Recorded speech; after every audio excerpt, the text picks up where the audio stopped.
that made it easier for me. But it was overwhelming, you know, coming from somebody that was in the transfer portal a year prior and only had one offer, and then come back and you almost have every school in the country. So it's definitely, you know, different. But I seen it from both angles, so I was grateful for the opportunity. How many teams would you guess you've heard from? I couldn't even tell you. I don't even know. It was a lot, though. It was a lot. Like more than like 20, 30? Like it was somewhere in there. I probably talked to 20, 30 teams, but I probably heard from, you know, a lot more. But yeah, that's just who I talked to. How did you kind of initially sort through? Just having a lot of people in my corner, a lot of people on my team and stuff like that that's already, you know, seen that side of basketball. Actually, some of the cats that was recruiting me would help me and be like, hey, I think, you know, this could be a better fit, this could be a good fit, even if they, you know, they never knew me. So, you know, just getting that insight from people that already been at that level to help you, you know, navigate. And ultimately, I feel like I made the right decision. And then, did you do your own research on Coach Dre? Like, how much did you know about him and where he's been and kind of his resume? I know as far as, I went back as far as Drake when he went to that NCAA run. I think he had 2 years at Drake, then went to West Virginia, had a good run. His son got hurt and they still had 20 wins, you know, with a fresh team. So that was big, and ultimately I seen that he could come in and change the program around. And that was the biggest thing for me. Go ahead. No, go ahead. Anthony Calhoun. Lamar. Yeah, nice to meet you. Yeah, welcome to Indiana. Opportunity for you to play for this historic program. Give me your thoughts as you look forward to this upcoming season and having an impact on the court here for the Hoosiers. Oh man, I'm grateful. Like I said, I'm excited to come in, you know, be a Hoosier, and I just can't wait to get an assembly. I actually played an assembly against y'all when I was at Sam Houston, and we caught y'all. I think it was the day after Thanksgiving, so it wasn't as packed as they say it was. So I'm excited to see how loud it gets in there. Just sitting here watching practice, it blew my mind away of just, you know, the energy level here in this practice. Take us through that. What's it like with Coach Dre? I mean, he seems like right from the start, you guys are moving. Yeah, machine. Man, that's just Coach Dre, man. He comes in with energy, and he just wants you to match that energy the whole time. And it's easy when you got a coach that's, you know, energetic and outgoing like he is, and then you got our managers, our coaching staff, our players, you know, they're all energetic as you see. So it's every day. It's every day like that. Yeah, and what do you like about the group of guys that are around you right now? Man, I like that we all have our own goal, man. You can come in here any time of day and you'll see 4 or 5 people in the gym, man. You come in here, you know, we all hang out, we all go out and just be around each other. We enjoy being around each other, and you know, a lot of programs don't have that because now it's a business as far as with NIL and everything. So as far as that, you know, we all put our differences aside and we come together and we all have an ultimate goal, and that's just, you know, be the best Hoosier team we can be. Yeah, you guys are going to Puerto Rico in less than 2 weeks. So how big is that for the program, especially you guys get a chance to know each other, not just on the court but off as well? I feel like it would be a good experience, you know, to get away from the basketball world. As far, you know, of course we still have games and stuff out there, but you know, just bond with each other off the floor and you know, get to know each other individually and as people. And as far as like the basketball side of it, I think it would be good, you know, see where we at as a team, see how good the summer was, and then, you know, ultimately just get ready to come back and then start working again. Yeah, what do you hope to bring to this basketball team? I mean, you talked about all these schools wanted you, but you chose the Hoosiers. What do you hope to bring here? Man, winning, man. I just hope to win with the group of guys and the people that you see around me, man, and just ultimately just, like I said, just make a culture here that, you know, that y'all once had and bring it back. Thank you. Yes, sir. Thank you. Yep. Lamar, you chose Indiana over Kentucky, among other schools, and you're going to go down there and play in December. What do you think that experience is going to be like? I'm sure you're going to be a marked man. It's definitely going to be a hostile experience, man. I don't know if y'all seen, but after I committed, man, I got a lot of backlash, a lot of, you know, DMs, comments, and stuff like that. But ultimately, that just fuels me. That just, you know, makes me want to go. So, you know, everybody's looking forward to that game, and I don't think we play Kentucky in a couple years, so it's gonna be it's gonna be a good one. Any one of those DMs stand out, clever or funny? Man, we ain't gonna talk about it, man. We ain't gonna talk about it. That game you mentioned when you played here last year, like what stands out about that to you? Like I said, I played here over the break, so y'all was Thanksgiving break, and it was almost still packed, like white out, and I'm like, man. I think I was talking to Anthony Lill second half.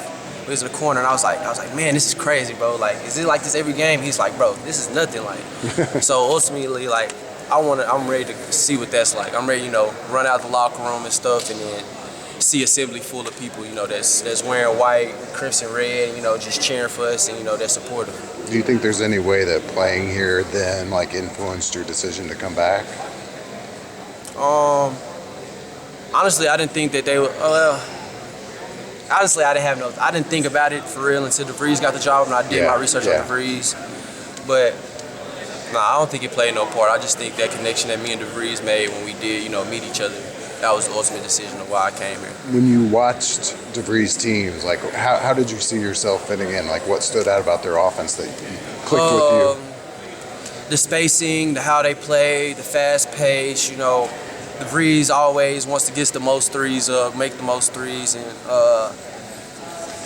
it just meet everything that I think I am as a basketball player. I'm just a shooting guard that likes to play. He coaches you both ends. That's basically it, man. Like it's basically just we went together, man. Cookies and milk. Talk if you could about your progression as a shooter. Like as far as you've been playing basketball, have you always been an elite shooter, or is that something you developed later in your career? I actually developed shooting in JUCO. My coach, Coach Dre, was talking to me and stuff. I used to be athletic, believe it or not. So, I'm a little older now, so my knees and my legs don't work like they used to. But I used to be a little athletic. Worse. Yeah, I used to be a little athletic. So he in JUCO and stuff, I was always trying to, go dunk on people, go in there, getting hit, getting all this and that. And he was like, man, you gotta shoot the ball more. He was like, if you shoot the ball, then it's gonna open up everything. And then for a year, we was just in the gym, just working on shooting, and then I just became one of the best shooters, man. Did you change your mechanics along those lines? Or yes, sir, for sure. So I used to have a shot where I pushed and pulled it. So my hand was on this side, so I always used to push and pull it. So we changed it, tuck my elbow and stuff like that, and then I just was consistent, man. I shoot a ball every day. So. How many shots do you get up a day? A day, at least 500. At least 500, like 100 free throws a day. Do you remember a moment in the last couple of years where you were just like almost surprised yourself at how high level you were shooting the ball? Yeah, so when was it? I want to say it was 2 years ago.